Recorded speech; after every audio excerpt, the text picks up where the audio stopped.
Now let's get started on the skirt. I'm going to take my two skirt pieces in my main fabric. I'm going to put them right sides together, and I'm going to line up the straight edge on both sides. I'm going to stitch on both of the straight edges with a 5/8 inch seam allowance, and then I'm going to press it open. I'm then going to repeat this step with the lining fabric as well.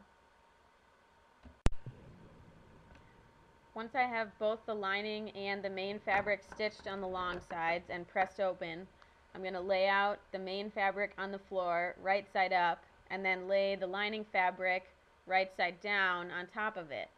Then I'm going to stitch all the way around the outside of the circle with a 1/4 inch seam allowance.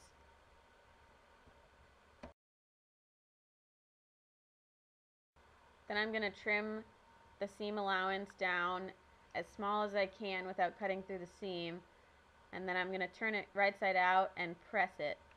When I'm pressing it, I'm going to press the main fabric in towards the lining fabric so that the lining fabric won't show from the outside. Now I'm going to work on the bodice on the main fabric and the lining. First, I'm going to take the bodice back and line up the shoulder seam with the bodice front with the right sides together, and I'm going to stitch along the shoulder line and the side line with a 5/8 inch seam allowance. I'm going to repeat this for both sides of the back bodice pieces. Then I'm going to do the same thing with the lining pieces, so I end up with an outer top and a lining top. Then I'm going to take the main fabric bodice right side out, and I'm going to put the lining fabric bodice inside out and wrap it around the main fabric so that the right sides are together. Then I'm going to pin all the way along the neckline and down the back.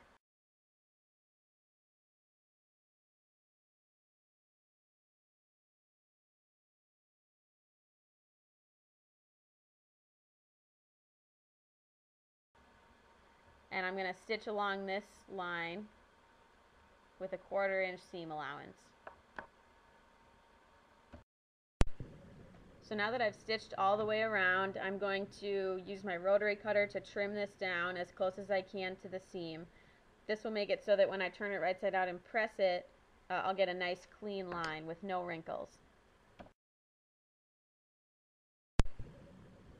Now I'm going to turn the whole thing right side out, and I'm going to press the inside into the center and the outside towards the outside. This will make it so that the lining doesn't show on the outside when you flip it over to the front. Now I'm going to sew my buttons on to the front and to the back. So on the front, I like to space my buttons 2 inches apart and center them in between the lines. A button guide is provided on the pattern piece, but it may be easier to just eyeball where you want your buttons and to pin in each location.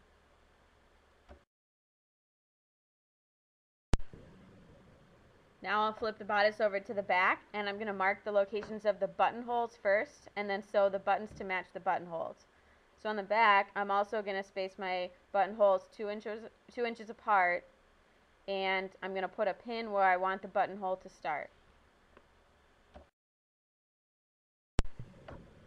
Then I'm going to sew each of the buttonholes with my buttonhole foot on my sewing machine, or by hand if you want. And then across from each buttonhole, I'm going to sew on the button. But I'm only going to sew through the main fabric and not the lining fabric so that my stitches won't show. Once I've got all my buttons sewn on, before I go to sew the sleeve on, I'm going to do some stay stitching around the armholes. This will keep the lining and the main fabric in place so that when I go to put the arm on, it won't move around. Now we're going to make the sleeves. I prefer to do a French seam on the inside of the sleeve so that there's no raw edges showing. In order to do this, make a tube out of your sleeve by putting the wrong sides together and stitch along the edge. Then turn the tube inside out, fold the seam flat, and stitch again with a slightly larger seam allowance than before. Now when you turn the sleeve right side out, the previously sewn seam should be enclosed in the new seam and there won't be any raw edges. Next, I'm going to stitch on the top of the sleeve along the top with a wide basting stitch. And I'm going to stitch all the way around the cuff with the same wide basting stitch. This will allow me to easily gather these edges.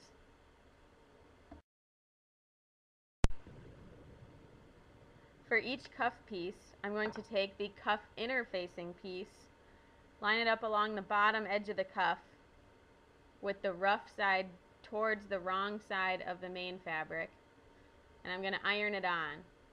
This will stiffen the cuff so that it doesn't get wobbly.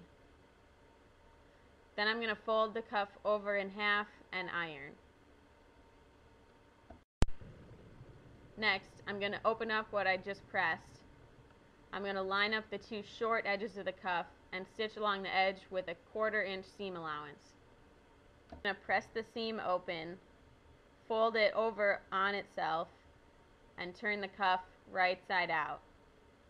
I now have a finished cuff with the raw edges on one side and the folded edge on the other side. To make the gathers on the shoulder and the bottom of the cuff, I'm going to pull the basting stitches that I did earlier.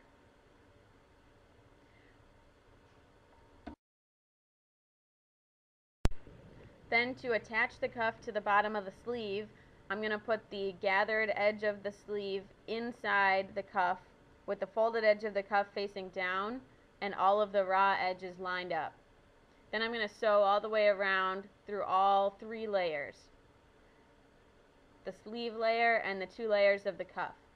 Notice that I've serged the raw edge of my cuff. If you don't have a serger, you can skip this step. To sew the sleeve onto the bodice, turn the bodice inside out, keep the sleeve right side out, and set the sleeve inside the bodice. Starting with the side seam and bottom seam of the sleeve lined up, pin all the way around so that your sleeve is the same size as your sleeve hole. Then stitch all the way around, and if you have a serger, serge the raw edge. Repeat these steps on the other side for the other sleeve.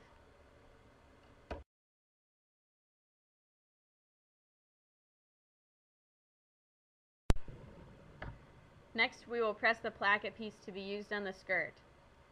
On each of the long edges, fold them over a 1/4 inch and press.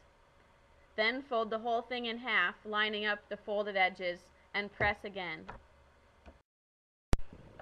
Next, measure out halfway between the 2 side seams and measure down 4 inches.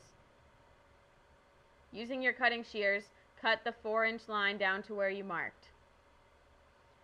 Now spread these 2 edges apart, take the 2 folded edges of your placket piece and line them up along this line. Carefully stitch along the edge of the placket piece, sewing all of the layers together. When you open it up, you should have a nice finished edge on your skirt.